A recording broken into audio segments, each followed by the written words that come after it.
Yeah.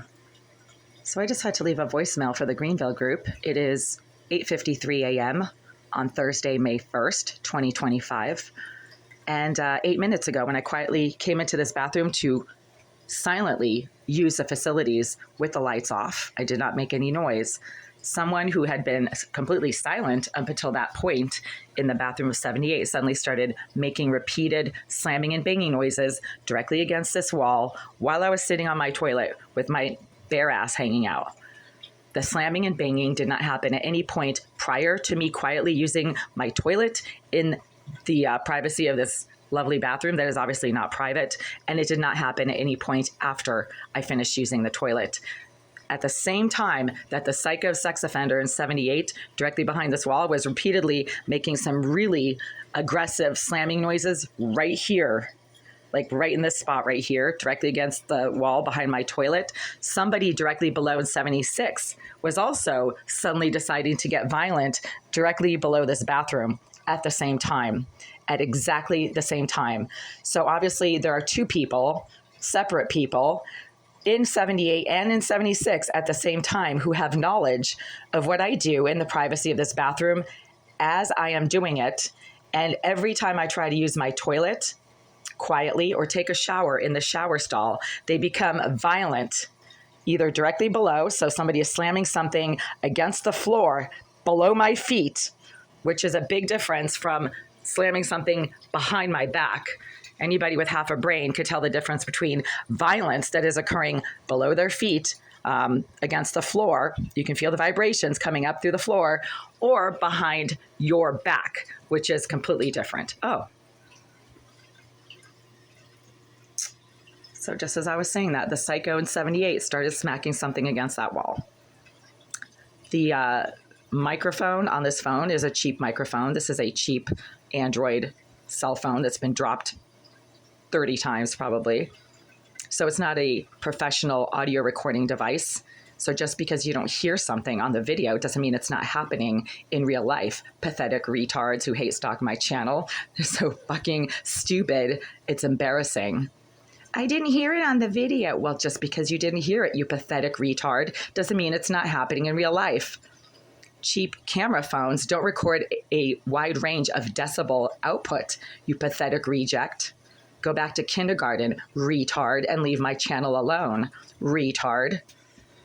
So there's someone in 78 becoming violent and aggressive, and it only started happening after I quietly sat on this toilet. These are some very mentally disturbed, violent and aggressive pieces of shit that obviously have nothing else to do other than hate stalk women they will never know and they will never have anything to do with. Jasmine Irizarry is one of them. She continues to live in this building and make her presence extremely obvious in this building by anybody who's had to deal with her for any amount of time. The psycho thug directly below 76 appears to be her BFF, and they like to act concurrently in very aggressive and intrusive ways whenever I try to take a shower, which means I do have to remove some clothing at some point, or whenever I try to use the facilities in this bathroom. For the pathetic retards who hate stalk this channel, reporting the violent, intrusive activities of sex offenders does not mean that you yourself are hypersexual. It means you're reporting the activities, crimes, and aggression of mentally disturbed sex offenders who themselves are obsessive with respect to other people's physical privacy and their private activities that involve using a toilet or a shower.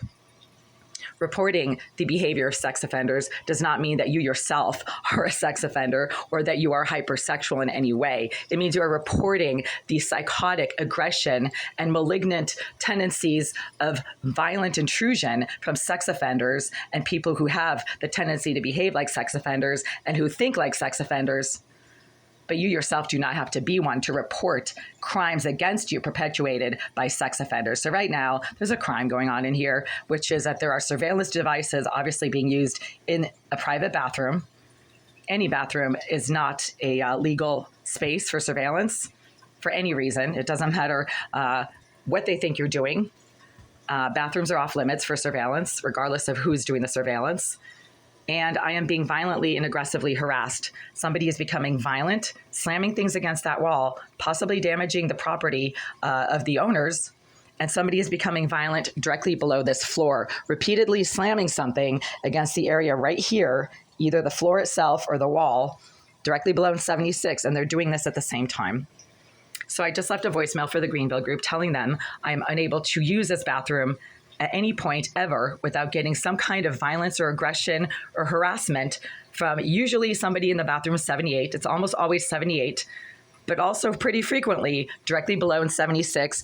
And sometimes the aggression and violence happens at the same time when I'm showering and I have no clothes on, or I'm partially unclothed, as you have to be if you're going to shower, or when I'm quietly trying to use the toilet, also partially unclothed. These are malignant, rejected sex offenders who have serious issues with women's bodies, and they have a problem with mine, which means that whenever I remove any kind of clothing in this bathroom, even when I'm showering with my clothes on and I remove the clothes at the last minute, when I do remove the clothes, that's when the psycho pig directly below in 76 and somebody who likes to sit in the vacant premises of the almost permanently unrented unit 78 become violent against the wall behind my shower stall when I'm trying to shower, or against the wall behind this toilet when I happen to be sitting on the toilet.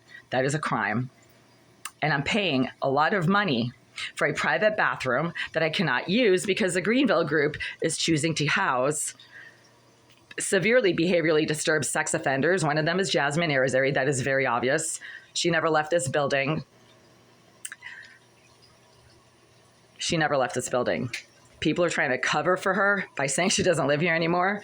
Well, she might not officially be a tenant, like a leaseholding tenant, but, anybody can access this building. Irizarry has demonstrated the ability to pick locks. I was told by her friend and the property manager, Mr. Alisiev, that she is so talented, she can get into anything, she can hack into anything. She herself has picked the lock to my door several times while I was standing inside my door, watching her unlocking the door from the outside without a key, I'm presuming. And she was very proudly doing this within my presence because she likes to do these things to scare people, to show off her abilities. So just because she might not be a leaseholding, rent-paying tenant in this building, although I'm assuming she is, doesn't mean she can't access this building, and it doesn't mean she can't access the permanently unrented premises of 78. Interestingly enough, while I'm standing here making this video, I'm getting literally electronically assaulted by the electronic assault device that Irizarry herself has bragged on social media in writing that she is using. And she likes to use that device when I do things that she doesn't like. So when I'm talking about this right now in the privacy of this bathroom, and nobody should be able to hear the words that I'm saying because, again, there's a wall and I can't hear whoever is sitting on the other side of that wall right now. If they were talking, I might be able to hear like somebody's muffled voice, but you can't hear the words and you can't hear the enunciation of what they're saying. You might be able to hear a whoop, whoop, whoop, but you can't hear what they're saying unless you are using devices. So she has a problem with what I'm saying right now. I'm getting electronically assaulted while I'm standing here. It's that same exact sensation of having your head suddenly get blasted by something that makes it feel like it's about to explode, like your eyeballs are popping out of your head and your ears are splitting and ringing, and you feel suddenly extremely lightheaded and dizzy. And then that squeezing, burning feeling goes all the way down your body. It makes you feel like you're being squeezed tighter and tighter and tighter and then lit on fire. That feels exactly like what Irizarry has been using for the last 5 years, at least 5 years now. And she has admitted that she's using this type of EMF emitting device in multiple written comments on my social media pages. So we've got now there's like intense amounts of marijuana smoke coming from behind right here. My bathroom is literally filling up with sickening marijuana and cigar smoke right now while I'm standing here. Yeah, it's Irizarry, the piece of shit. She has this unique, psychotic behavioral thumbprint that nobody can duplicate because no two psychopaths and sex offenders get triggered and react in exactly the same pattern for 11 years. That is Irizarry. I have a PhD level education in clinical developmental psychology.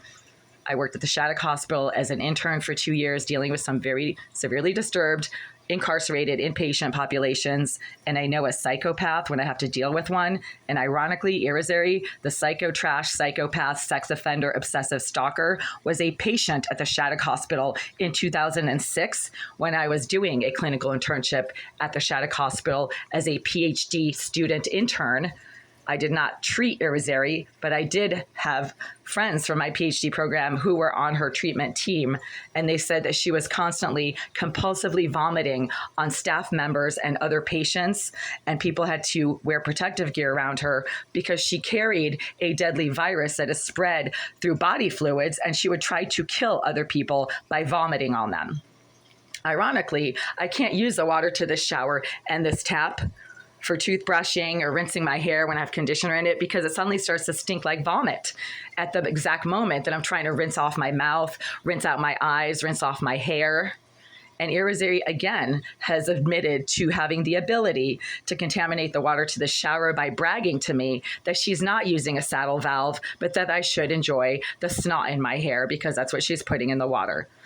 You can use a saddle valve against any intake pipe to any tap in any building if you have any kind of knowledge of where the pipe is located. And Irizarry, claiming that she's a structural engineer who is getting paid by the Greenville Group to take care of problems, I'm assuming has some kind of knowledge of where my sink is located or where the shower head is located. And back in 2019, on a Sunday afternoon, there was approximately 3 hours worth of plumbing work being done against the pipe to this tap. And the pipes to my kitchen sink. And that's when the water suddenly started to stink and smell foul, when it had been perfectly fine for the first 8 years that I lived in this unit. And Irizarry was officially being housed in the bathroom of 78 behind this bathroom wall in 2019 when the plumbing work was being done on a Sunday afternoon. So you do the math on that one, retards. Tell me who's the one who is contaminating the water using a saddle valve. And she says she's not using a saddle valve, but that's the simplest and most logical explanation. Anybody can buy a saddle valve at any hardware store. They retail for $18. Then you just clamp it around the intake pipe, and there's a nozzle that you can attach to the saddle valve, and you can pump whatever filth that you want to someone's tap very easily. And that's the kind of thing that a psycho trash, psychopath, hate-stalking sex offender like Irizarry would get off on doing. She has admitted that she's getting disability payments for her mental health issues. And when you get disability, well, you have a lot of free money that you can burn because you don't have to go anywhere. You don't have to work. You don't have to have, pay for your lunch at work and your parking and your commute expenses. And she can certainly afford a saddle valve. And she seems to be quite friendly with the management staff of this building. There's intense amounts of cigar and marijuana smoke now coming from this corner right here. So just to be scientific. Yeah, there's no smoke out here. The smoke and fumes that are filling my bathroom right now as I'm making this video, just after having left a voicemail for the Greenville Group 5 minutes ago, is coming from the bathroom of 78. There's absolutely no smoke or fumes anywhere in this hallway. The air is clean and fresh. So my bathroom filling up with intense cigar and marijuana smoke right now as I was making this video means that Jasmine Irizarry is in the bathroom of 78. She's been doing this for 11 years. She specializes in a lot of very disruptive, psychotic, aggressive behavior, including the deliberate and continuous propagation of sickening amounts of smoke from the bathroom of 78. And I've been reporting this for 11 years now. Nobody seems to be quite able to propagate overpowering amounts of smoke and fumes from the bathroom of 78 into my bathroom within just a few moments. That's something Irizarry has been doing for 11 years. And it's happening now. So again, it is 8:55 a.m. on Thursday, May 1st, 2025. Just left a voicemail for the Greenville Group indicating that I'm unable to use my bathroom at any point on any day of the week, at any time of the day, without somebody who is already in the bathroom of 78 becoming violent against the wall directly behind my toilet, and also somebody directly below 76 becoming violent directly below my bathroom, sometimes at the same time as 78, which means that these are two people who are acting in conjunction with each other based on some type of surveillance that is being used in my bathroom. I did find a tiny little black lens-like device stuck to the wall around my toilet back in 2017. Back when my eyes were perfect and I was able to see tiny little black shiny dots that looked like lenses. I reported it to management, and the next time that maintenance was in here, they scraped it off the wall and I never saw it again. But it doesn't mean that there aren't other tiny little dot-like devices in my bathroom and in this living space that I now cannot see because I am legally blind.